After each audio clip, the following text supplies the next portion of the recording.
السلام علیکم.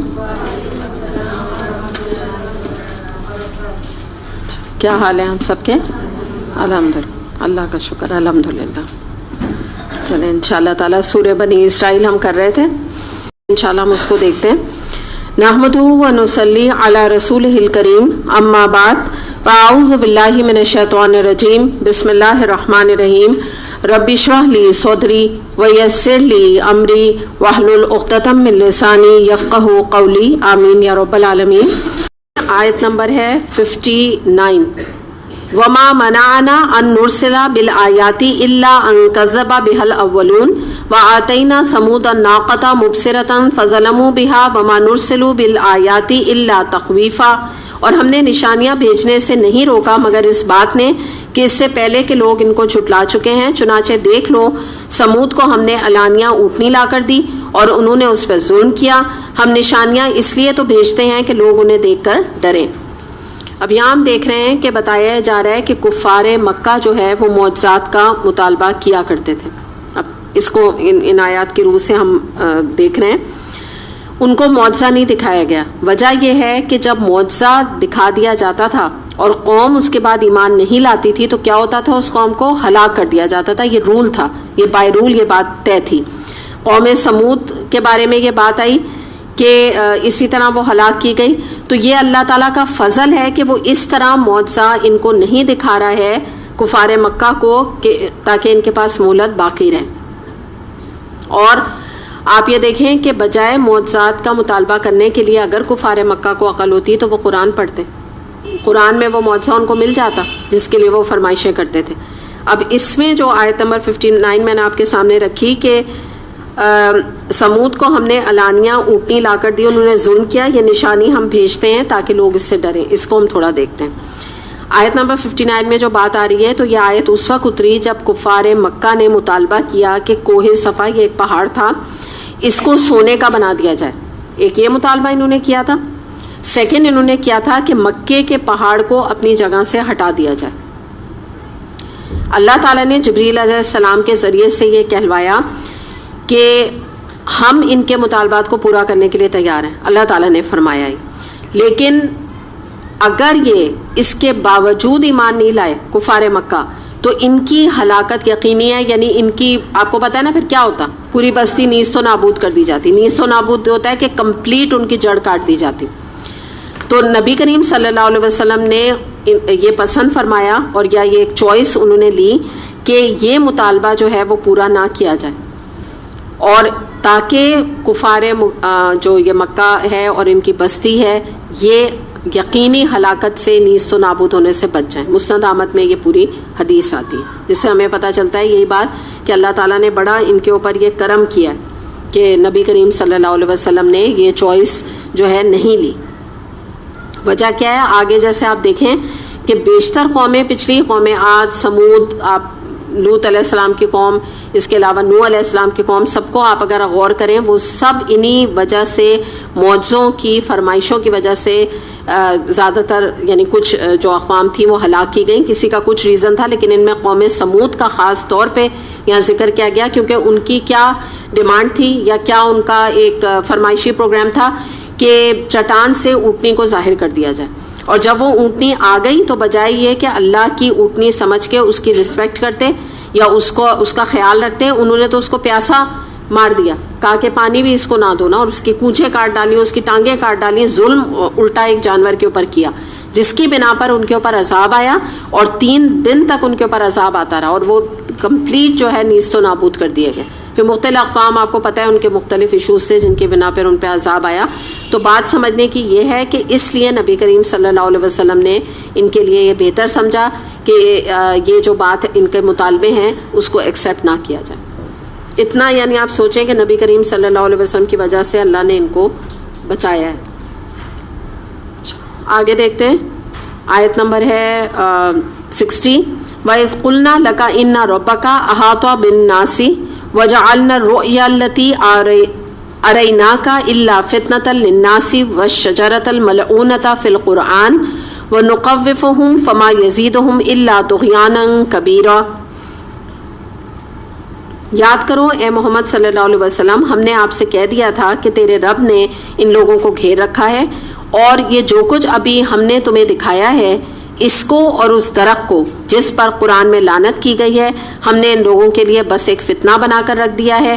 ہم انہیں تنبیہ پر تنبیہ کیے جا رہے ہیں، مگر ہر تنبیہ ان کی سرکشی ہی میں اضافہ کیے جاتی ہے۔ اچھا، اب یہاں پہ جو ہے نا ہم نے تمہیں دکھایا، تو جب یہ بات آ رہی ہے نا تو رؤیا کا ورڈ جب ہم عام طور پہ دیکھتے ہیں نا، پہلے آپ کیونکہ یہ بات کو آپ سمجھ لیجیے کہ اشارہ کس طرف ہے نا اس آیت میں۔ عام طور پہ جب آپ رؤیا کہیں پر پڑھیں تو اس سے مراد ہوتا ہے خواب، اس سے مراد، لیکن یہاں پہ آپ اگر اس کے اوپر لکھنا چاہیں تو واقع معراج کی طرف اشارہ ہے یہاں پہ، ٹھیک ہے؟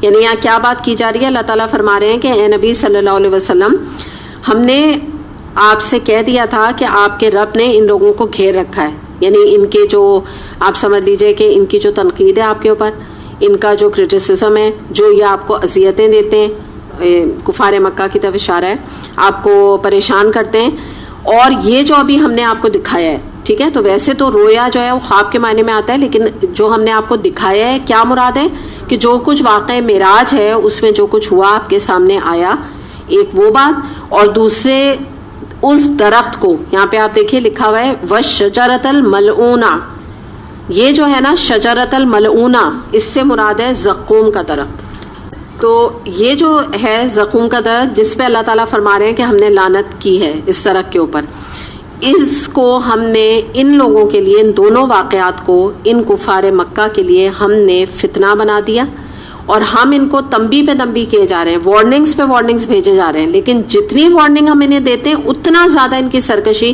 بڑھتی چلی جا رہی ہے۔ اب اس کو ہم تھوڑا سا دیکھتے ہیں، واقع معراج آلدو ہم ڈیٹیل میں اس کو کر چکے ہیں، لیکن جب اس کا ذکر آیا ہے تو اس کو ہم تھوڑا دیکھ لیتے ہیں۔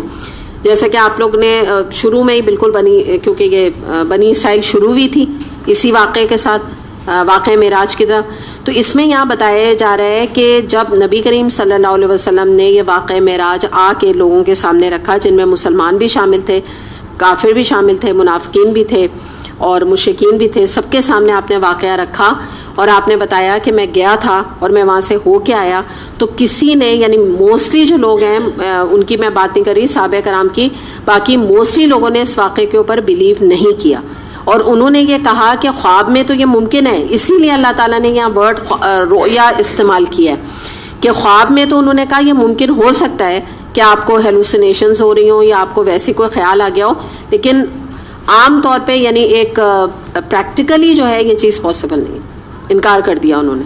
تو اس میں یہ آتا ہے ام ہانی رضی اللہ عنہا جو ہیں یہ علی رضی اللہ عنہ کی بہن تھی، ان کے بارے میں آتا ہے کہ جب یہ واقعہ نبی کریم صلی اللہ علیہ وسلم نے سارے صحابہ کرام سب کو ہی بتایا تھا نا، تو جب یہ واقعہ انہوں نے سنایا تو انہوں نے یہ درخواست کی نبی کریم صلی اللہ علیہ وسلم سے کہ دیکھیے یہ واقعہ سن کے مجھے ایسا لگ رہا ہے کہ آپ کفار کو یہ واقعہ مت بتائیے گا، کیونکہ یہ آپ کا مذاق اڑائیں گے، یہ بلیو نہیں کریں گے، یہ واقعہ ایسا نہیں کوئی یقین کرے۔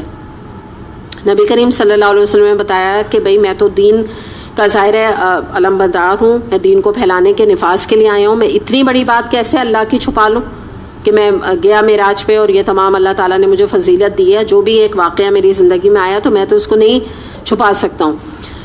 تو اس کے بعد کیا ہوا کہ پھر وہ لوگ ابو بکر رضی اللہ عنہ کے پاس یہ گئے نا جو آپ کا مذاق اڑاتے، اور حقیقتاً یہ بات نبی کریم صلی اللہ علیہ وسلم نے جب یہ واقعہ سب کے سامنے رکھا تو ان میں سے کچھ مسلمان بھی شامل تھے جو کہ آپ کو افسوس کے ساتھ یہ بات میں آپ کو بتا رہی ہوں کہ وہ مرتد ہو گئے۔ مرتد کیا ہوتے ہیں؟ اپنا دین اسلام چھوڑ دیا انہوں نے کہا کہ اگر یہ آپ کا دین ہے تو یہ آپ ہمیں کس زمانے کے قصے اور کہانیاں سنا رہے ہیں؟ How can this be possible کہ آپ اس طرح گئے اور ایک ہی چند لمحوں میں اور چند گھنٹوں میں، یا آپ لمحوں میں یا گھنٹوں میں یا آپ راتوں رات جس کو کہتے ہیں ایسے ہی کچھ تھا نا کہ ہو کے آ گئے، تو یہ پاسبل نہیں ہو سکتا۔ انہوں نے دین ہی چھوڑ دیا، جو آپ سمجھیے کمزور ایمان والے لوگ جو تھے۔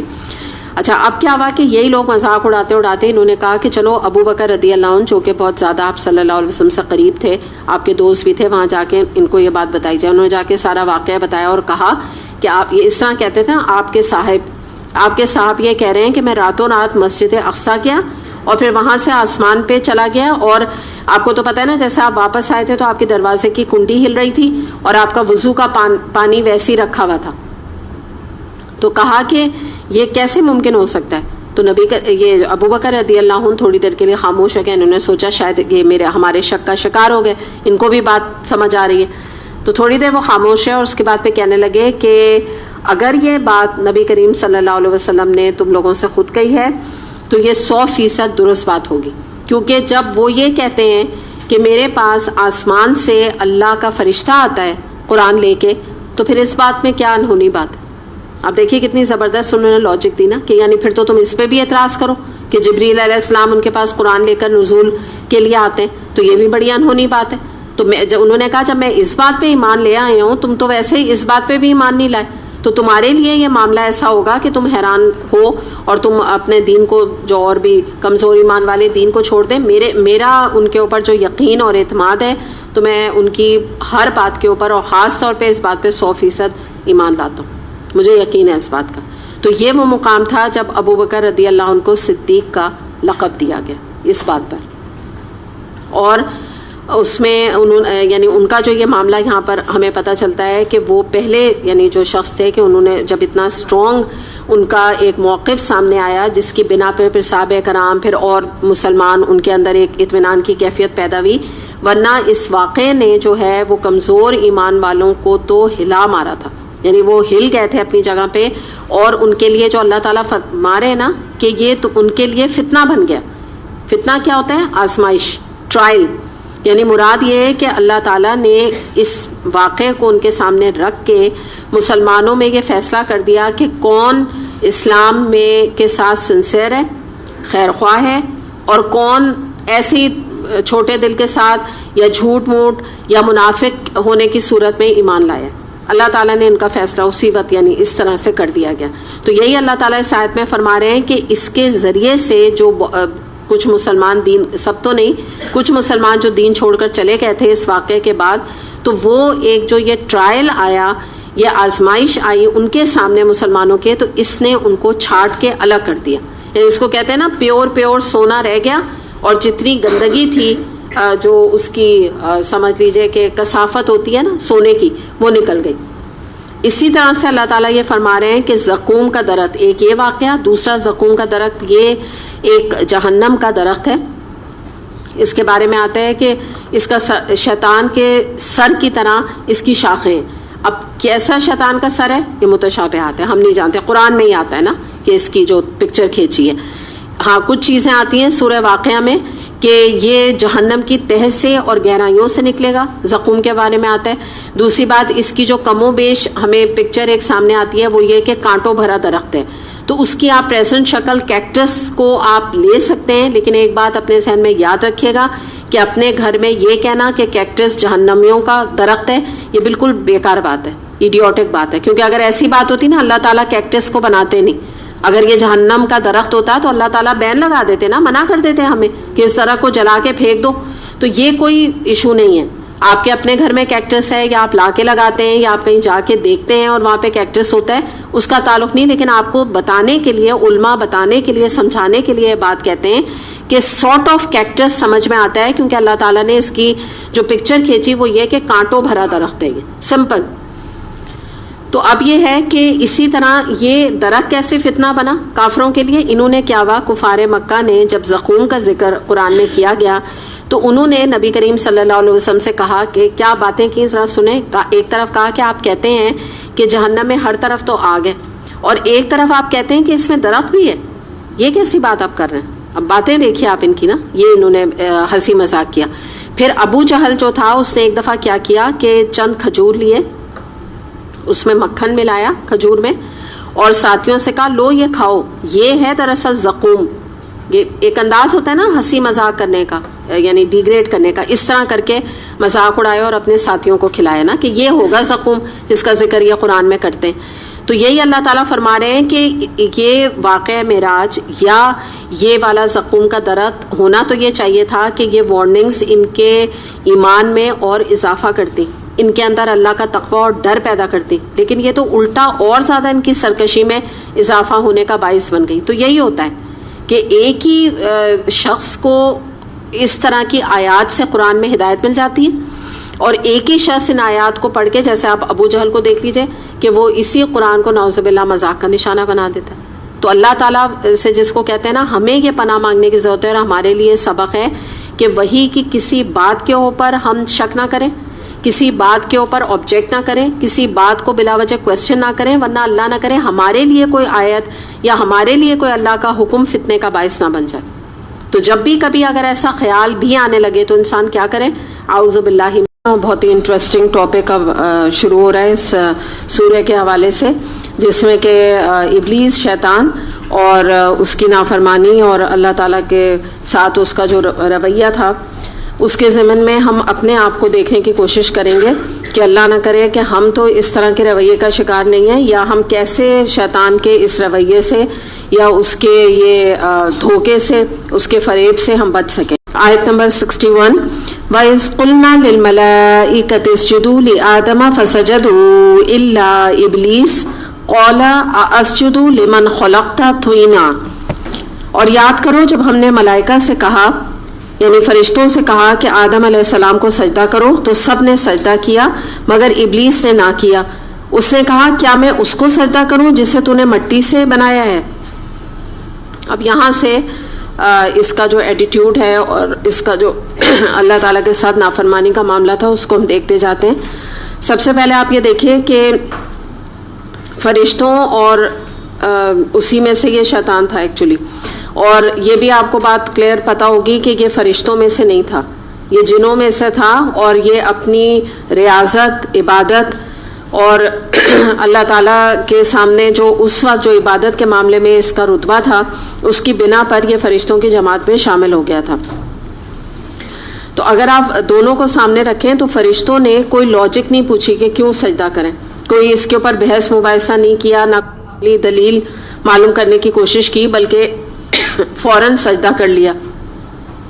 کیا یعنی ایک ان کا رویہ کیا تھا کہ جو اللہ تعالیٰ حکم دیتا ہے وہ درست حکم دیتا ہے. لیکن یہاں پر ہم یہ دیکھتے ہیں کہ اس نے جو یہاں پر سوال بھی اللہ تعالیٰ سے کر رہا ہے نا، کیا میں اس کو سجدہ کروں جسے تو نے مٹی سے پیدا کیا. تو بعض دفعہ ہاں ایسا ممکن ہوتا ہے ہماری اپنی زندگی میں یا ہمارے اپنے رویے میں کہ کوئی ہمیں اگر کوئی بات کرنے کو کہتا ہے، چاہے ہمارے والدین ہوں، چاہے ہمارے استاد ہوں، چاہے ہمارے قوام، ہمارے ہسبینڈس ہوں، تو اس وقت یہ ہوتا ہے کہ ہو سکتا ہے کہ کوئی سوال ذہن میں آئے، اور اگر انسان اس کو کر بھی لیتا ہے تو زیادہ تر جو سوال ہوتا ہے لوگوں کا کرنے کا وہ مقصد سیکھنے کا ہوتا ہے. یعنی کوئی ایک کیوروسٹی ہوتی ہے یا ایک ریزن جاننا چاہ رہا ہوتا ہے کہ اچھا میں یہ کیوں کروں. خاص طور پہ ہسبینڈ وائف کی ریلیشن شپ میں ہو سکتا ہے کہ وہ کوئی انسٹرکشن دیں تو آدمی تھوڑی دیر کے لیے پوچھ لیتا ہے کہ اچھا آپ یہ کیوں کہہ رہے ہیں. تو اس میں کوئی مذائقہ نہیں ہے. بات یہاں یہ بتانے کی ہے نا کہ اس میں کوئی مذائقہ نہیں ہوتا، کیونکہ ایک سوال ہوتا ہے وہ سیکھنے کے لیے، کنفرمیشن کے لیے. جیسے آپ کو کہیں آپ کے ہسبینڈ کہتے ہیں کہ آج تم وہاں پہ ان کی تیمارداری کے لیے چلی جانا، وزٹ کرنے، مثال کے طور پہ آپ کی نند کیا. تو اب آپ ایک سوال کرتی ہیں کہ اچھا کوئی اور آج ڈیوٹی نہیں کر سکتا. میں ایک بات کہہ رہی ہوں، کوئی اور ڈیوٹی آج نہیں کر سکتا ہاسپٹل کی کیونکہ آج میرا فلاں کام ہے اور کل میں کر لوں گی. تو یہ ایک سوال ہے نا کیا گیا، یعنی آپ کو کرنا ہے کام، آپ بہانے نہیں بنا رہی ہیں. ایک سوال آپ نے کیا ہے، اگر پاسبل ہے تو ٹھیک ہے، ورنہ آپ کر لیں گی کام. یعنی آپ کام سے منع نہیں کر رہی ہیں، یا کل جانے سے آپ منع نہیں کر رہی ہیں، بہانہ نہیں بنا رہی.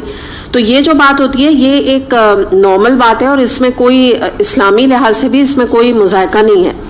لیکن جو یہاں پر آپ غور کیجئے نا، دوسرا ایک جو سوال کیا جاتا ہے وہ مخاطب کی بات کو نیچا دکھانے کے لیے، یا جس سے جو آپ کو کوئی احکام یا حکم دے رہا ہے یا کوئی حکم نہ بھی دے رہا ہے تو ایک ریکویسٹ آپ سے کر رہا ہے، تو اس کو نیچا گرانے کے لیے یا نہیں کرنے کے لیے ایک سوال کیا جاتا ہے.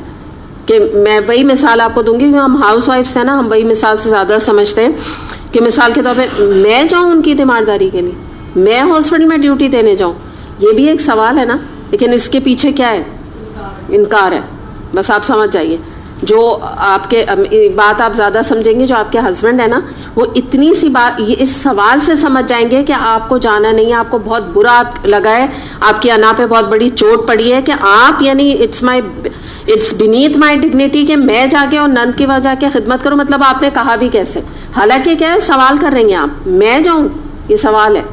لیکن انداز کیا ہے وہ دوسرا آدمی سمجھ لیتا ہے. تو یہاں پر بھی اگر آپ شیطان کا انداز دیکھیے, ایک سوال فرشتوں نے بھی کیا تھا, یہاں پہ نہیں آ رہا ہے, ویسے دوسرے مقام پر آئے گا. میں نے آپ کو بتایا تھا نا, ہر مقام پہ الگ الگ قصہ آتا ہے. فرشتوں نے بھی سوال کیا تھا کہ اللہ تعالیٰ یہ جو مخلوق ہے یہ کہیں جا کے زمین پہ خون ریزی تو نہیں کرے گی, اور اگر اللہ تعالیٰ آپ حمد چاہ رہے ہیں تو ہم موجود ہیں آپ کی حمد کرنے کے لیے. یہ ایک بالکل الگ طریقہ ہے بات کرنے کا. تو یہ آپ دیکھیے کہ یہ جو ایک انداز تھا شیطان کا, یہ ایک طرح سے اللہ تعالیٰ کے حکم میں شک ڈال رہا ہے کہ یعنی مجھے تو آپ کی بات کا یقین ہی نہیں ہے.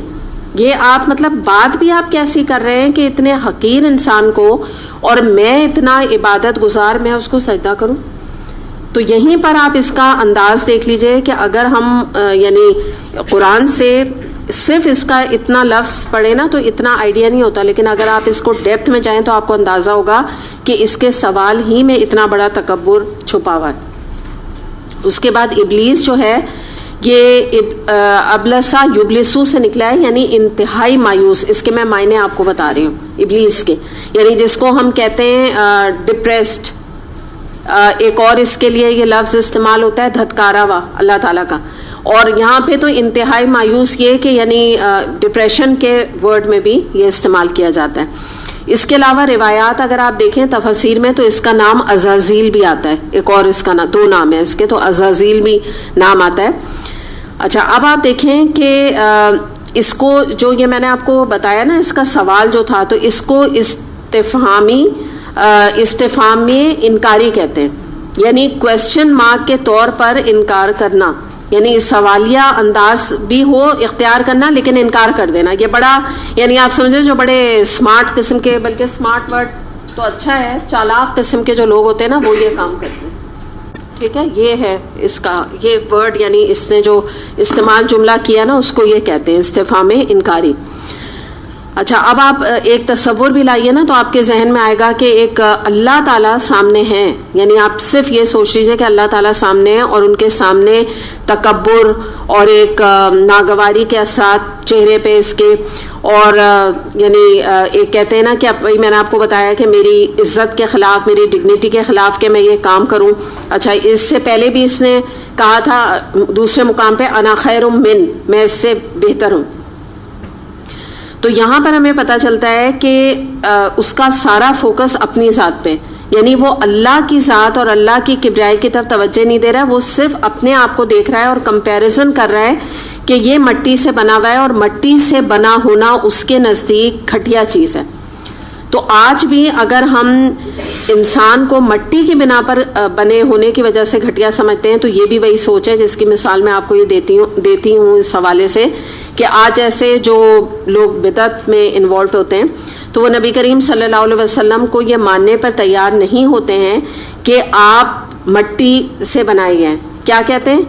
نور من نور اللہ, کہ آپ اللہ کے نور میں سے ایک نور ہیں. تو یہ بھی یہی بات کیا ہے, یعنی وہ یہ سمجھتے ہیں کہ اگر آپ نے یہ کہہ دیا کہ یہ مٹی سے ان کا وجود بنا ہے تو کیا مراد ہے اس سے کہ ان کی شان میں گستاخی کر لی ہے, یعنی مٹی کا وجود بہت ہی حقیر ہے, ہو ہی نہیں سکتا کہ نبی کریم صلی اللہ علیہ وسلم اس سے بنے ہو. تو یہ بھی چیز جو آپ کو میں نے بتایا نا کہ بدعت جو ہے وہ بھی انسان کو شیطانی رویے کی طرف لے جاتی ہے. یہ بھی ایک ریزن ہے کہ اللہ یہاں پر انسان یہ سمجھ لے کہ اللہ تعالیٰ جس کو چاہے عزت دے, چاہے وہ نوری ہے مخلوق ہے, چاہے وہ ناری مخلوق ہے, چاہے خاکی ہے, تین ہے نا مخلوقات.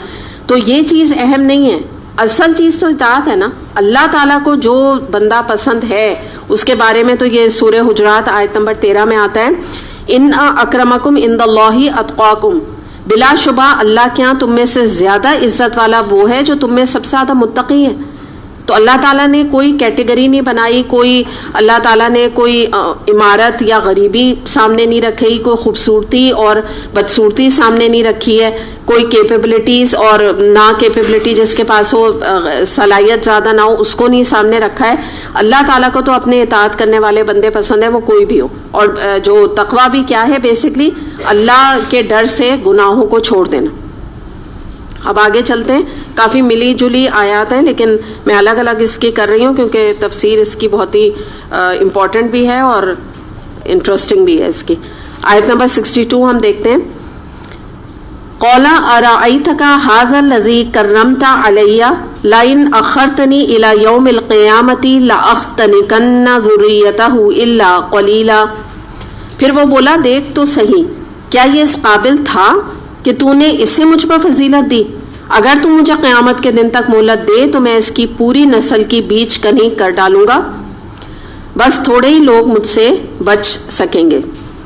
اب ذرا آپ یہاں دوبارہ سے دیکھیے کہ کیا کہہ رہا ہے، دیکھ تو صحیح، کس سے کہہ رہا ہے؟ اللہ تعالیٰ سے. آپ امیجن کریں کہ کتنا یعنی اللہ کے خوف سے یہ بے خوف ہے. تقویٰ نام کی چیز میں نظر نہیں آ رہی ہے. اور آپ اس کی ذرا ہسٹری دیکھ لیجئے تو کیا ہے کہ عبادات کر کر کے فرشتوں کے گروپ میں، فرشتوں کی جماعت میں شامل ہو گیا تھا. اتنی عبادات کرتا تھا. تو پتہ کیا چل رہا ہے کہ صرف ذاتی عبادات جو ہے نا وہ آپ کو انسان نہیں بناتی ہیں، آپ کا کیریکٹر بلڈ اپ نہیں کرتی ہیں. جب تک انسان جو ہے قرآن کے اوپر غور و فکر کر کے، اب ہم جو یہ واقعہ پڑھ رہے ہیں تو اس سے ہمیں پتہ چل رہا ہے نا کہ ہم کس طرح اللہ تعالیٰ کی نافرمانی کرتے ہیں. ہم اس پہ غور و فکر کر رہے ہیں. صرف اگر ہم لوگ گھر میں بیٹھ کے اس وقت نفلوں پہ نفلیں پڑھتے چلے جائیں اور روزوں پہ روزے رکھتے چلے جائیں اور ایٹیٹیوڈ بات کرنے کا اللہ کے حکم کے بارے میں یہ ہو تو پھر آپ بتائیں نا یہ ساری عبادات نے خالی، میں اس وقت عبادات کی نفی نہیں کر رہی، بہت الحمدللہ بہت بڑی وہ بھی درجہ ہے، لیکن ایک کمبینیشن ہونا چاہیے نا. اس کے اندر کیا تھا، کہتے ہیں نا کہ اس نے اللہ کی عبادت تو بہت کی لیکن اللہ کی اطاعت نہیں کر سکا. یہ اس کا مسئلہ تھا سارا. تو اب یہاں پر اب آپ ذرا غور کر لیجئے کہ انتہائی بدتمیزی، تکبر، گستاخانہ انداز ہے اس کا. اللہ تعالیٰ کے سامنے کیا کہہ رہا ہے کہ کیا دیکھا تو نے، یعنی کیا مراد ہے کہ جس اللہ نے اس کو عقل دی، سمجھ دی، خلق دی، اور آپ یہ دیکھیے کہ اللہ ہی تعالیٰ کے اپروول سے یہ فرشتوں کی جماعت میں شامل ہوا ہے. آپ بتائیں نا کیا مطلب، فرشتے خود لے کے چلے گئے، ان کی تو اتنی بالکل ان کے پاس تو کوئی یہ رائٹ ہے ہی نہیں. ہم سب جانتے ہیں آج تک یہ رائٹ نہیں، اللہ نے کسی کو دیا ہی نہیں. اللہ تعالیٰ نے یہ رائٹ، اللہ کی مرضی ہے ہر جگہ پہ. تو یقیناً اللہ تعالیٰ نے اس کو یہ رائٹ دیا تھا نا کہ اللہ تعالیٰ نے اتنا اونچا مقام اس کو دیا، ورنہ تو ضرورت تو نہیں تھی. یہ تو جنوں میں اس کے جماعت میں اس کو ہونا چاہیے تھا. تو آپ یہاں پہ دیکھیے کہ اس اللہ کے سامنے گستاخی کر رہا ہے جس نے اتنا بڑا آنر اس کو دیا تھا. تو کہتے ہیں نا یہ مسل جو پہلے موجود تھی، کہی جاتی تھی لوگوں میں کہ بادب بانصیب، بے ادب بے نصیب. تو بالکل وہی والی بات ہے کہ اس نے بدتمیزی کر کے اللہ تعالیٰ سے اپنی قسمت جو ہے وہ بد کر لی، خراب کر لی. دوسری بات یہ دیکھیے کہ اب تھوڑا ہم اس کی سائیکالوجی بھی دیکھتے جائیں گے کہ اس کو بری کیا بات لگی. مین بات جو اس کو بری لگی وہ یہ کہ مجھ پہ انسان کو فضیلت کیوں دی. یہ ایک اس کے اندر کمپٹیشن کی فضا پیدا ہوئی جو اس کو بری لگی. تو یہ ایک انسان کے اندر کا تکبر ہوتا ہے اگر وہ کسی اپنے کلیگ کو یا اپنے ساتھی کو اپنے سے آگے بڑھتا نہیں دیکھنا چاہتا.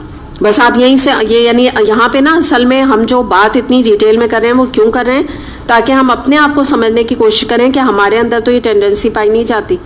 تو جب کبھی اگر ہم کسی کو کھانا اچھا پکانے میں، کوئی کپڑے اچھے پہنے دیکھنے میں، یا یہ کہ کوئی اچھا علم زیادہ حاصل اس نے کیا ہوا ہے، یا قرآن کی تلاوت وہ زیادہ اچھا کر رہا ہے، یا قرآن زیادہ اچھا پڑھا رہا ہے، یا اس کے اندر کوئی اور کیپیبلٹی، اگر کوئی بھی کیپیبلٹی دیکھ کر اپنے گھر والوں سے، اپنی فرینڈ سے، اپنے عام ملنے جلنے والوں سے انسان کے اندر حسد پیدا ہو رہا ہے اور یہ چیز پیدا ہو رہی ہے کہ یہ مجھ سے آگے کیوں بڑھ گئے، یہ مجھ سے زیادہ کیوں اچھا لگ رہا ہے، یا یہ مجھ سے اچھا کام کیوں کرتا ہے، اگر یہ کوشچن آ رہا ہے نا تو آپ سمجھ لیجیے شیطانی رویہ. یہ وہ تکبر کا بیج ہے جو انسان کے اندر بو چکا ہے. اچھا اب آپ یہاں اللہ تعالیٰ کے بارے میں غور کیجئے. اللہ تعالیٰ نے ایک مخلوق انسان کی بنائی اور اللہ تعالیٰ نے کہیں پر بھی فرشتوں کو کھڑے ہو کر یا اس کو شیطان کو کھڑے ہو کے یہ تو اللہ تعالیٰ نے نہیں کہا کہ میں تم کو کوئی فضیلت دے رہا ہوں اس پہ. یہ ایک اللہ تعالیٰ کا حکم تھا کہ تم اس کو سجدہ کرو، واٹ ایور. یہ اللہ تعالیٰ نے کیوں کہا کیوں نہیں کہا یہ اللہ کی مرضی. اللہ تعالیٰ تو ساری کائنات کا بادشاہ ہے. اللہ تعالیٰ نے جب ساری مخلوقات کو بنائی تو اللہ تعالیٰ کی حکمت اور مسئلہ ہے. جیسے آج ہم اللہ تعالیٰ کو کویسچن نہیں کر سکتے اور یہ تو واقعہ بھی ایسے ہی ہے. تو جب ہم اللہ تعالیٰ کے سامنے حاضر ہوں گے تو بہت ساری چیزوں پہ پردہ ہٹے گا نا. کچھ چیزیں تو ہمیں پتہ ہی نہیں چل سکتی دنیا میں کہ یہ ہوئی کیوں.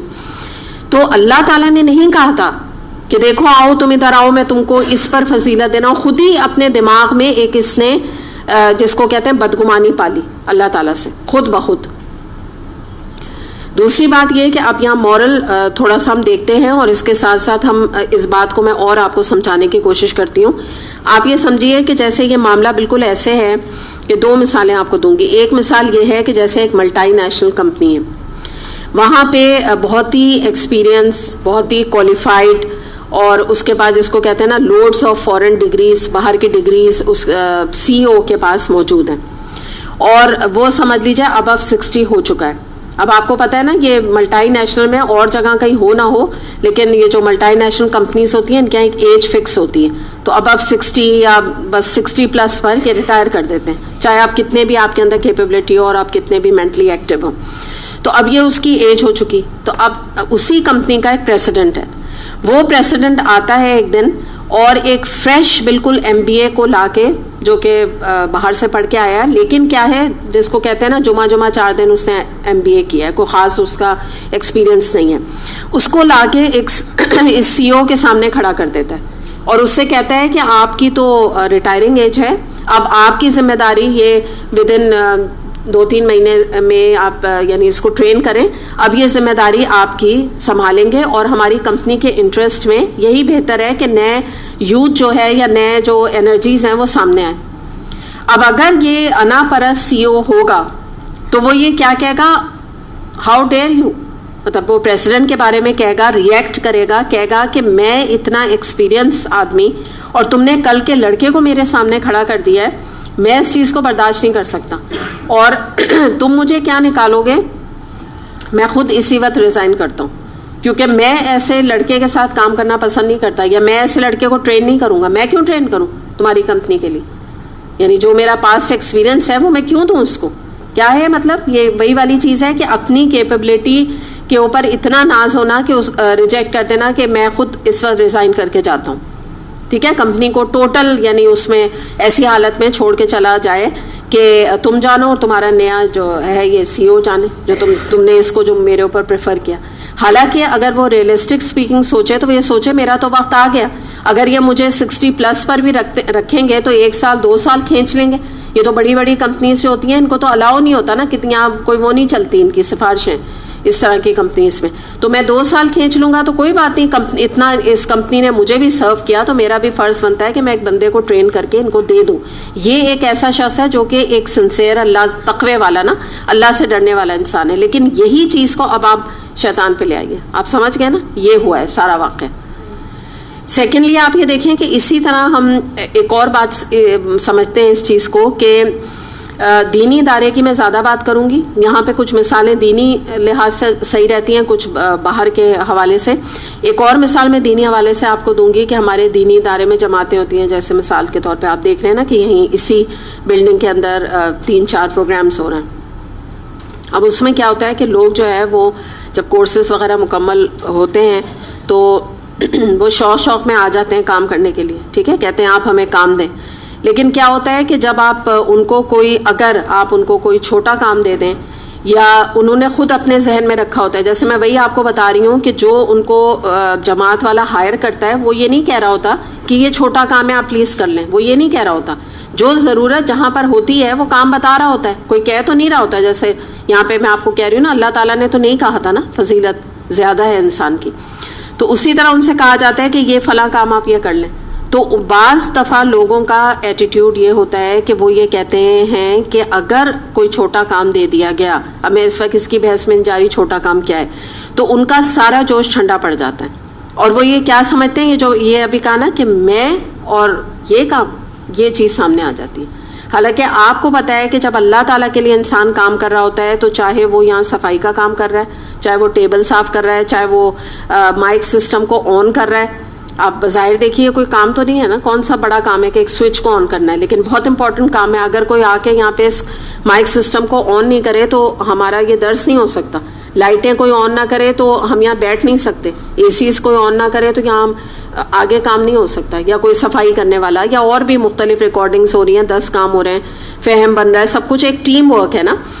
تو ٹیم ورک میں ہر ایک انسان کا کام بہت امپورٹنٹ ہے, اور کوئی کام بڑا چھوٹا نہیں ہے, کیونکہ اللہ ہی جانتا ہے کس کا کام سب سے بڑا ہے, اللہ ہی جانتا ہے. بلکہ جو انسان بول رہا ہوتا ہے وہی زیادہ لائم لائٹ میں ہوتا ہے، اور یہ اللہ جانتا ہے کہ جو بالکل ہی چھپا ہوا ہے جس کو کہ لوگوں کو پتہ بھی نہیں کہ پیچھے کیا کام کر رہا ہے، کیا پتہ اللہ کی نظر میں اس کی زیادہ وقت ہو، یہ تو ہم نہیں جانتے، کوئی بھی نہیں جانتا اس کے بارے میں نا. تو ہوتا یہ ہے کہ اگر یہ اس سے ہمیں اندازہ ہوتا ہے کہ اگر ہمارے اندر انا پرستی والا معاملہ ہوتا ہے نا، تو پھر ایسے لوگ جب کام کے لیے آتے ہیں اور آفر اللہ کے کام کے لیے کرتے ہیں اور ان کو اپنا من چاہا کام نہیں ملتا، یا اپنے وہ ایک ڈیفینیشن عزت کی بنا کے آئے ہوئے ہوتے ہیں، تو پھر وہ بہت جلد کام چھوڑ کے چلے جاتے ہیں.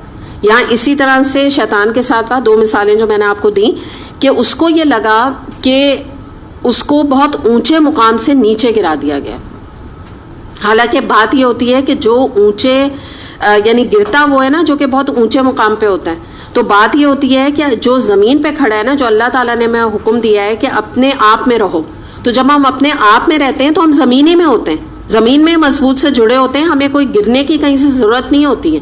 مطلب ہم نے، آپ بات یوں سمجھیں کہ ہم نے اپنے آپ کو آسمان پہ بٹھایا ہوا کیوں ہے؟ ہمیں ہے ہی نہیں آسمان کی مخلوق.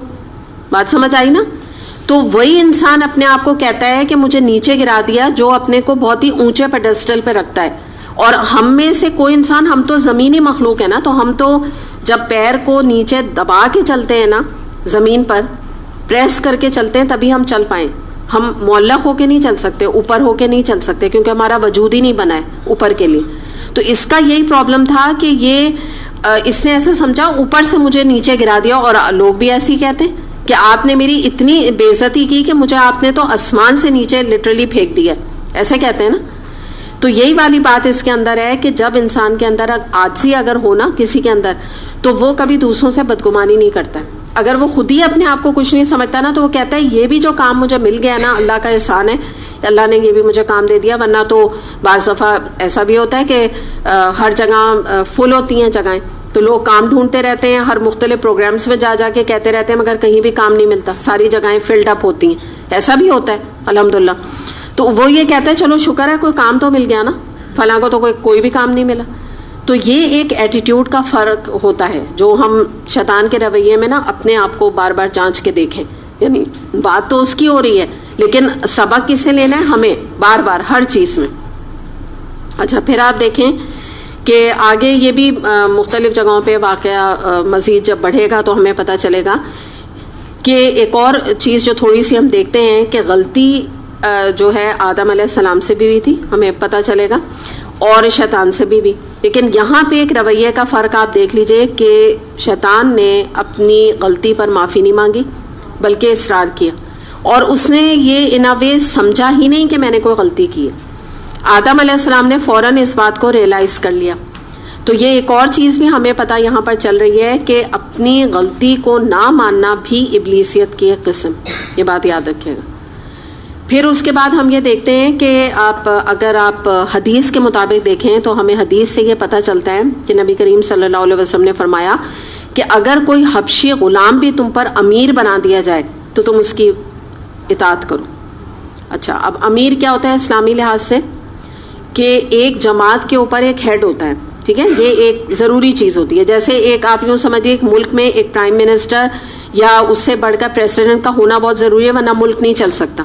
یعنی یہ بہت ایک اہم عہدہ ہے. تو کوئی بھی دینی جماعت ہے اس کے اوپر ایک پرسن ہوتا ہے جو کہ ان سب کے اوپر ہوتا ہے، جو کہ مختلف ایشوز کو ڈیل کرتا ہے، کس کو کیا کام دیا جائے اس کے بارے میں طے کرتا ہے، ایک جماعت کو چلاتا ہے. بس سمپل آپ سمجھ لیں، جیسے نبی کریم صلی اللہ علیہ وسلم بھی اپنی جماعت کے امیر تھے. تو اسی طرح یہاں کہا جا رہا ہے کہ اگر حبشی غلام، یعنی حبشی غلام کا تصور کیا ہے؟ غلام اور وہ بھی بلیک، یعنی نہ شکل صورت نہ کچھ، اور غلام بھی. لیکن اگر فرض کر لو کہ وہ تم پر امیر بنا دیا جائے، یعنی اس کے اندر کوئی کیپیبلٹیز ہیں اور اس کو تم پر ہیڈ بنا دیا گیا، تو اب کرنے کا کام کیا ہے؟ اس کی اطاعت کرنا.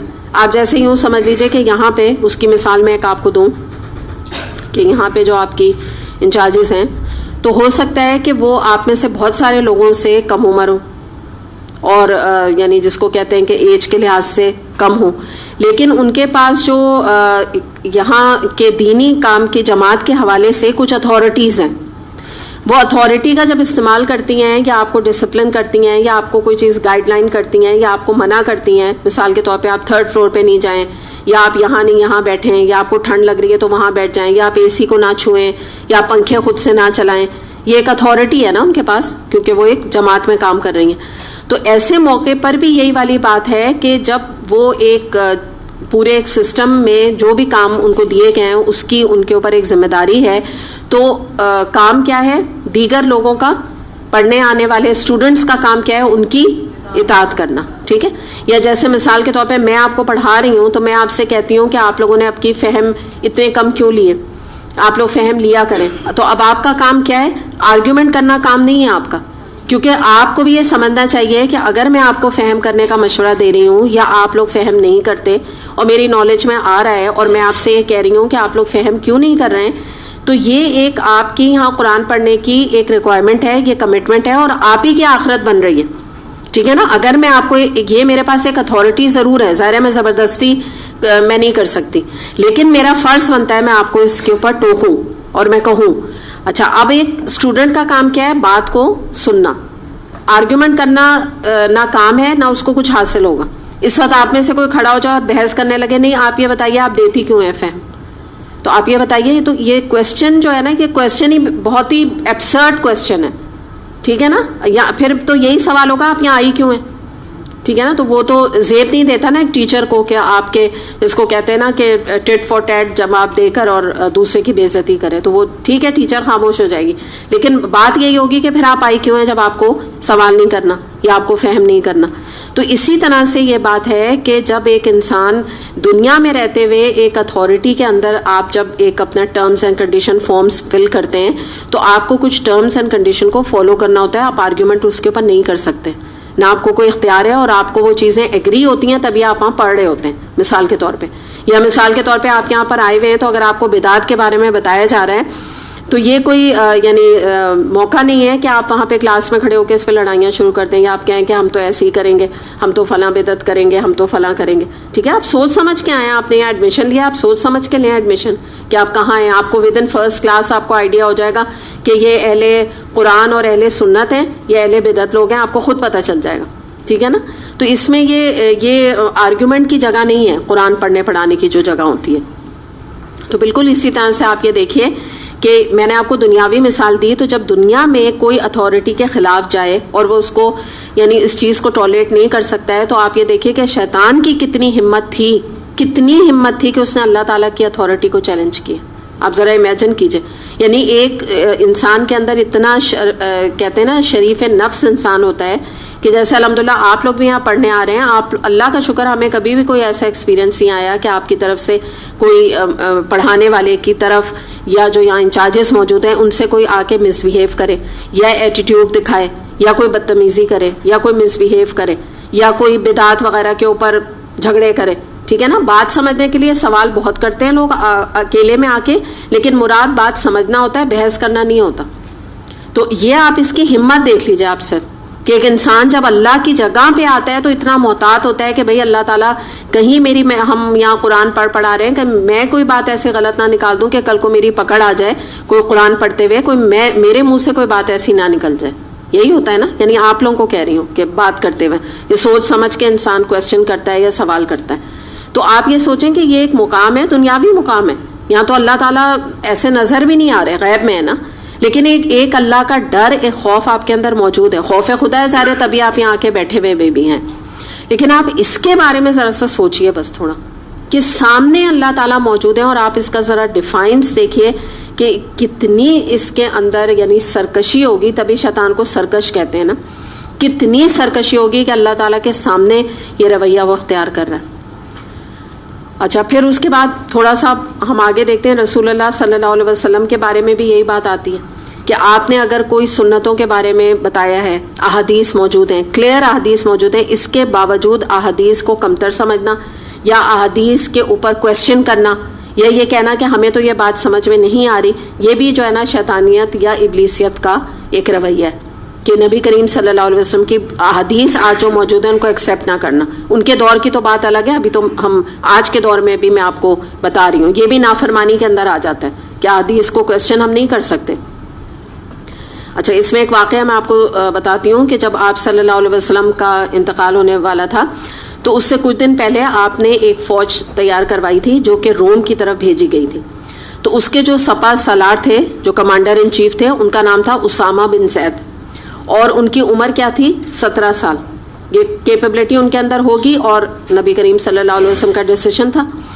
زید بن, اور وہ کون تھے؟ زید بن حارث کے بیٹے تھے, اور زید بن حارث غلام تھے, زید بن حارثہ. اچھا, اسامہ بن زید ایک غلام کے بیٹے تھے. نبی کریم صلی اللہ علیہ وسلم نے ان کو کمانڈر ان چیف بنایا, اور ان کمانڈر ان چیف کے اندر کون کون لوگ تھے؟ ابو بکر رضی اللہ عنہ, عمر رضی اللہ عنہ, اور بہت سارے صحابہ کرام جو کہ ان سے عمر میں نہ جانے کتنے ایج میں بڑے تھے. اچھا, اب کیا ہوا کہ نبی کریم صلی اللہ علیہ وسلم کا انتقال ہو گیا, تو ابو بکر رضی اللہ عنہ کو خلیفہ منتخب کیا گیا. پتہ ہے آپ لوگوں کو یہ بات. تو اب ہوا کیا کہ اس سے پہلے ابو بکر رضی اللہ عنہ کا نام اس فوج جو جا رہی تھی اس لسٹ میں نام لکھا ہوا تھا.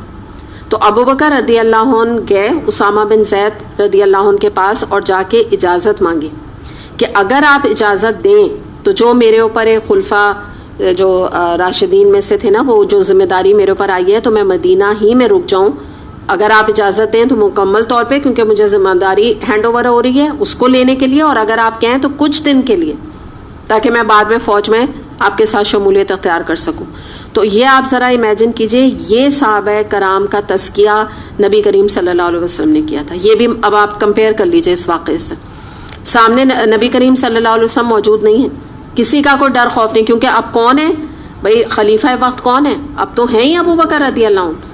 وہ تو یعنی اگر آپ آج کے زمن میں سوچیں یا ہمارے جیسے لوگوں کے بارے میں سوچیں تو جو آج کل کا جیسے ہمارا پولیٹیکل سسٹم ہے اس میں تو وہ کہے گا میں تو بات بھی 17 سال کے لڑکے کے ساتھ کرنا پسند نہیں کرتا, کہاں کہ میں اجازت لوں. اور اب تو میں اس پوزیشن میں ہوں, اب تو بات ہی بدل چکی نا, یعنی پرانے وعدے کا کوئی پاس سوال ہی نہیں, یعنی اب تو میری پوزیشن ہی کچھ اور ہو گئی ہے. تو میں کہاں وہی والی چیز نہیں, میں اور 17 سال کے بچے سے جا کے پوچھ کے ہوں کہ میرا نام لکھا ہوا ہے تو آپ کاٹ دیں. آف کورس اس کو کاٹ دینا چاہیے, کہ اسے پتہ نہیں ہے, یہ ہوتا ہے نا کہ اسے معلوم نہیں ہے کیا کہ میں کیا بن گیا ہوں. لیکن آپ ذرا یہ یہاں پر آپ تزکیہ دیکھیے, ٹریننگ دیکھیے نبی کریم صلی اللہ علیہ وسلم کے. کاش ہمارے اندر نا یہ چیز پیدا ہو جائے کہ کوئی یعنی غرور اور تکبر کا کوئی نام ہی نہیں ہے.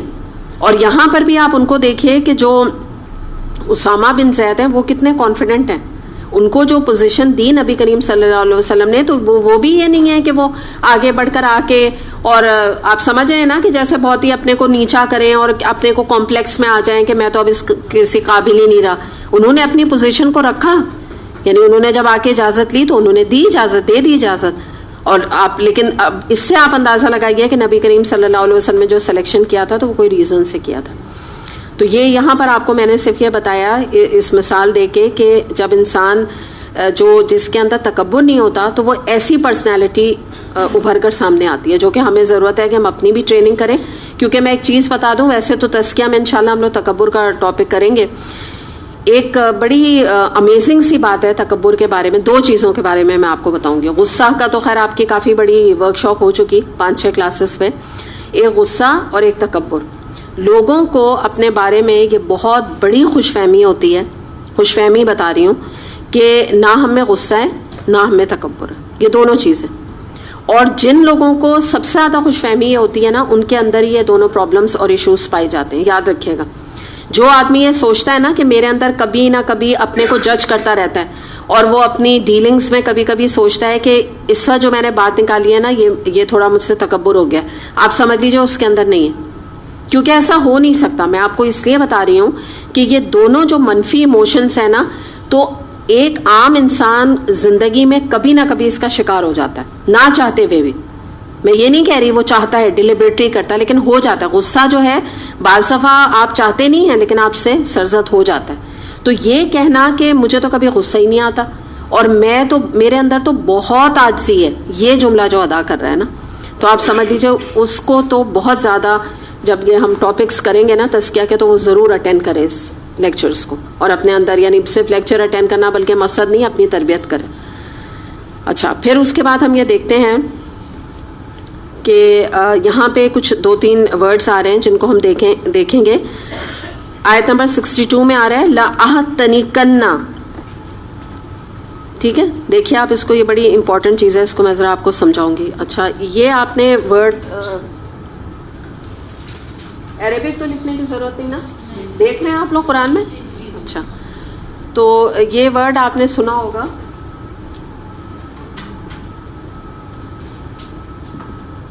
سنا ہے, سنا ہے؟ ہاں رسم نہیں ہے, سنت ہے نا. ہاں اب اس میں بھی بہرحال کچھ احادیث ہیں, کچھ کہتے ہیں کہ اب مطلب میں ابھی اس ڈیٹیل میں نہیں جا رہی ہوں کہ سنت ہے کہ نہیں ہے. بہرحال ابھی ہم اس کے اوپر بات کرتے ہیں, ہمیں بہرحال ملتا ہے عرب کلچر جو آپ بات کہہ رہی ہیں نا, اس میں ہمیں یہ پتہ چلتا ہے. اچھا دیکھیں تحنیک کیا چیز ہوتی ہے, یہ اس سے ہی ورڈ نکلا ہے نا. تحنیک عربی زبان میں کہتے ہیں کہ کھجور کو چبا کر اور اس کو نرم کر کے ایک نیو بورن بچے کے تالو سے لگانا. ٹھیک ہے, کچھ احادیث میں ہمیں پتہ چلتا ہے کہ یہ سنت سے ثابت طریقہ ہے نبی کریم صلی اللہ علیہ وسلم کا, جس پہ آج بھی لوگ عمل کرتے ہیں. ٹھیک ہے, کچھ احادیث ہیں اس کے حوالے سے. تو آپ سمجھ گئے نا کہ کیا ہوا, کھجور کو پہلے اپنی دانت سے چبایا. ٹھیک ہے, میں اگر کسی بچے کی اس وقت تحنیک کر رہی ہوں تو پہلے میں چباؤں گی اس کھجور کو, اور اس کے بعد اس کا جو بالکل شیرہ, کیونکہ آپ کو پتہ ہے نیو بورن بچہ تو اس کو کتنا بالکل اتنا چبایا جائے گا کہ ایک شیرہ سا ذرا سا نکلے تو اس کے تالو سے لگا دیا. تو آپ یہ سوچیں کہ شیطان یہ کہہ رہا ہے لَأَحْتَنِكَنَّ, یعنی میرے لیے یہ جو انسانیت ہے, جو انسان ہے جس کو تو پیدا کر رہا ہے, میرے منع کرنے کے باوجود یہ میرے لیے ترنے والا ہے. کیسے ہیں؟ جیسے تحنیک کر کے کھجور کا حال ہو جاتا ہے نا, شیرہ بن جاتا ہے, اس طرح یہ میرے لیے ترنے والا ہے. میں اس طرح ان کو اپنے قابو میں کروں گا. آپ چیلنج دیکھیے اس کا. اور اس کے بعد اگر آپ اس کو ڈکشنری میننگ کو دیکھیں تو یہ ورڈ آتا ہے اس میں, اس سے ہی نکلا ہے یہ ورڈ. ٹھیک ہے, احتناک. احتناک سے کیا مراد ہے, یہ ڈکشنری میننگ ہے, پورا قابو کر لینا, کسی چیز کو جڑ سے اکھاڑ دینا, یعنی ایسا قابو کرنا کہ کچھ بھی پیچھے نہ رہ جائے. جیسے میں مثال دوں آپ کو کہ آپ کسی کو, یا میں آپ کی نہیں دے رہی ہوں, میں یوں دیتی ہوں کہ دو لوگوں کا جھگڑا ہو رہا ہے, صحیح ہے, تو وہ ایک دوسرا جو ہے نا وہ اس کو کھینچتا ہے. بچیاں ہیں دو کھیل رہی ہیں, تو وہ بچی اس کو غصے میں کھینچتی ہے, تو کیا ہوتا ہے پیچھے میں بھی اس کا اسکارف رہ جائے, لڑائی میں اسکارف پیچھے رہ جائے, یا اس کا دوپٹہ پیچھے سے کرسی میں پھنس جائے, کچھ نہ کوئی چیز اس کی پیچھے رہ جائے, یا اسی میں لڑائی جھگڑے میں چپل اس کی پیچھے رہ جائے. اس میں کیا مراد ہے, پورا لے لینا, جڑ سے لے لینا, یعنی ایک اتنا سا بھی پیچھے حصہ جو ہے وہ میں انسان کا نہیں چھوڑوں گا. یعنی لڑائی, آپ سمجھ گئے نا بات جو میں نے آپ کو سمجھا دی, یعنی کہ اتنا سا پیس بھی, اتنا سا اس کا دل بھی پیچھے نہیں چھوڑوں گا. یعنی کمپلیٹلی اس کو جو ہے نا قابو میں, یعنی آپ سمجھ لینا کہ کوئی اتنا, جب دو میں لڑائی ہو رہی ہو تو ایک اتنا طاقتور لڑکی ہو جیسے ہوتا ہے نا کہ وہ بالکل ہی اس کو پکڑ لے. ایک یہ طریقہ, اور ایک یہ کہ کچھ پیچھے دوپٹہ رہ گیا, کھینچاں تانی میں کچھ ایک کی چپل رہ گئی, کوئی دوسرے کے بال ہاتھ میں آ گئے, ایک لڑائی اپنے ذہن میں آپ لائیں. لیکن یہ کہہ رہا ہے کہ میں تو ایسا قابو کروں گا, ایسا ان کو اپنے چنگل میں پھنساؤں گا کہ کچھ نہیں پیچھے رہ جائے گا. تو یہ اس کی وہ دشمنی ہے جو یہاں پر دیکھیے کہ بات شروع ہوئی تھی آدم علیہ السلام سے, اور اس نے آدم علیہ السلام کی آگے کی نسلوں, آگے کے خاندان اور تمام لوگوں سے دشمنی لے لی. کن لوگوں سے؟ جو ہم سب اگر اپنے آپ کو لائیے ذہن میں, ہم تو اس وقت پیدا ہی نہیں ہوئے تھے, ہمارا تو کوئی وجود ہی نہیں تھا, کوئی ہمارا دور پتہ ہی نہیں تھا, ہم سب سے بھی دشمنی لے لی اس وقت. یوں سوچیے, اور آگے آپ بات کو سمجھیے. ابھی تو ہم موجود نہیں تھے, اب چلیں ہم موجود ہیں. ٹھیک, ہمارے آگے جو انشاءاللہ ہمارے بچوں کے بچے ہونے والے ہیں, جو کہ ابھی نہیں ہوئے, لائک ہم میں سے بہت سارے ہوں گے کہ جن کے ابھی بچوں کی شادیاں نہیں ہوئی, تو نہ ان کے آگے بچے ہوئے, نہ ان کے آگے بچے ہوئے. ٹھیک ہے نا, ایسے بہت سارے لوگ موجود ہیں, کچھ تو آپ میں سے ان میرڈ ہی موجود ہیں. تو اب جو بچے ہمارے نسلوں کے, یعنی میں اپنی بات کروں, آپ اپنی, ہمارے آگے کی نسل کے بچے ابھی پیدا ہی نہیں ہوئے, ابھی وہ بون ہی نہیں ہوئے. ہمیں خود نہیں پتا کہ ہمارے اپنے بچوں کی کب شادی ہونے والی ہے, وہ چھوٹے ہیں, اور کہاں ان کے بچے, ان سے بھی دشمنی لی ہوئی. جو بچے اس دنیا میں نہیں آئے نا, ان کا بھی دشمن ہے. ان کو بھی یہ کہہ رہا ہے کہ ان کو میں جڑ سے اکھاڑ دوں گا. ایسا اپنے قابو میں کروں گا. جو تمہارے بچے ابھی تک آئے نہیں ہیں, جو تمہیں تو پتہ ہی نہیں ہے کہ تمہارے مطلب ایک بیٹا ہے تو اس کے کتنے بچے ہوں گے, یا ایک بیٹا بیٹی ہے تو بیٹی کے کتنے بچے ہوں گے, ان سب کو بھی میں لے لوں گا, فکر نہ کرو, جو ابھی پیدا نہیں ہوئے. تو آپ ذرا دشمنی کی اس کی لمٹ دیکھیے. اور دوسری بات یہ کہ اور ایک اور بات کیا کہہ رہا ہے کہ پوری یہ جو ہے نا بیق کنی ورڈ, بہت مجھے نہیں پتا آپ کے پاس کوئی ترجمہ کون سا ہے, لیکن یہاں پہ جو ورڈ یہ بیق کنی آ رہا ہے نا, اب یہ میں نے آپ کو ایکچولی اس کا بتایا نا کہ پورا میں لے لوں گا اور تھوڑے ہی لوگ مجھ سے بچ سکیں گے. یہ بات ہاں اس کو پتہ ہے کہ یہ دعویٰ ضرور کر رہا ہے کہ میں ان کو جڑ سے اکھاڑ لوں گا, میں ان کو پورا لے لوں گا, لیکن ساتھ میں ایک بات کو بھی مان رہا ہے اتنے تکبر کے باوجود کہ ہاں میرا اتنا بس نہیں چلے گا کہ میں سارے لوگوں کو لے جاؤں, تھوڑے. ایک بات اور بھی پتہ چل رہی ہے کہ اس نے, غور کریے گا اس بات کو, زیادہ نہیں کہا ہے, ٹھیک ہے, کیا کہا ہے, تھوڑے, جس کو آپ چند کہیں, اور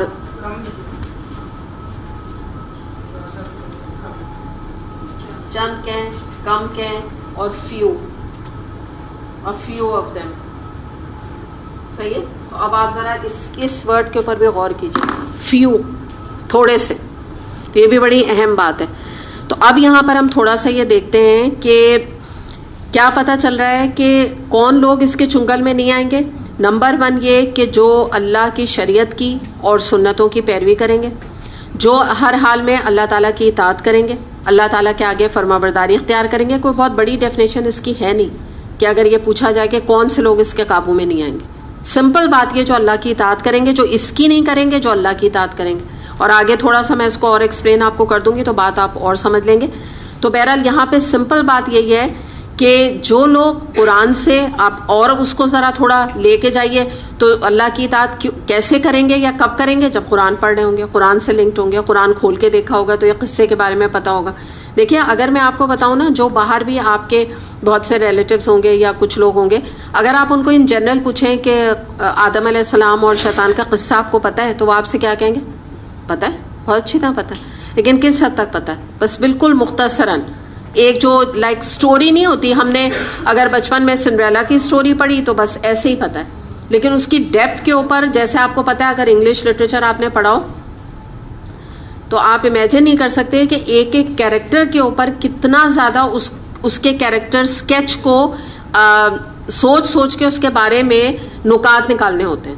میں نے کیا ہوا ہے نا, اس لیے مجھے پتا ہے ایک ایک کیریکٹر کو, یعنی اگر نیگیٹو کیریکٹر ہے تو اس کے اندر کیا کیا ٹریٹس ہیں, مطلب بہت ہی ڈیٹیل میں آپ جب اس کو پڑھتے ہیں تو آپ کو مارکس ملتے ہیں. ورنہ لٹریچر میں آسان نہیں ہے, انگلش لٹریچر کا میں آپ کو بتا رہی ہوں, آسان نہیں ہے آپ کو مارکس ملنا, ورنہ اگر آپ اس کو اینالائز نہ کریں صحیح طرح.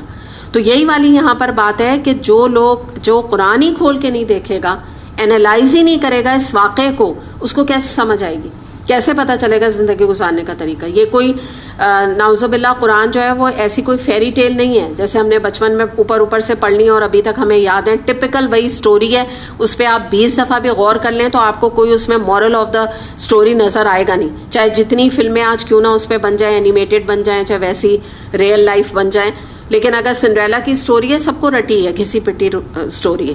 لیکن قرآن میں نا یہ سٹوری جب آئے گی, اور جب آگے بھی آئے گی اور ابھی بھی آئی ہے, اس کے اندر خزانہ ہے اسباق کا, جس میں آپ لیتے چلے جائیں. آپ تفاسیر کھولیں, اس میں آپ کو مزید ملے گا. آپ مختلف قسم کے اسپیکرز کو سنیں. تو انشاءاللہ اتنا ہی کریں گے آج. وآخر دعوانا ان الحمدللہ رب العالمین. سبحانک اللہم و بحمدک, اشہد ان لا الہ الا انت, استغفرک و اتوب الیک. السلام علیکم ورحمۃ اللہ وبرکاتہ.